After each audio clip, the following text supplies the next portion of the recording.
Ang paglalagay ng flavor, lalo na sa cheese at cookies and cream, sa akin kasi, sa pangalawang balukay ko na siya nilagay. At pwede mo rin siyang i-mix habang halo ka para pwede rin sa paraan na ito.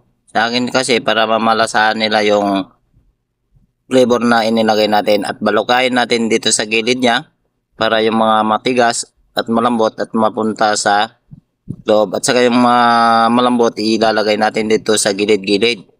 And then, siyempre, pagka natapos na natin inilagay, dito naman siya kabila. At ayan, balukayin mo ng balukayin hanggang sa mahalo ang gusto ng nilagay nating flavor.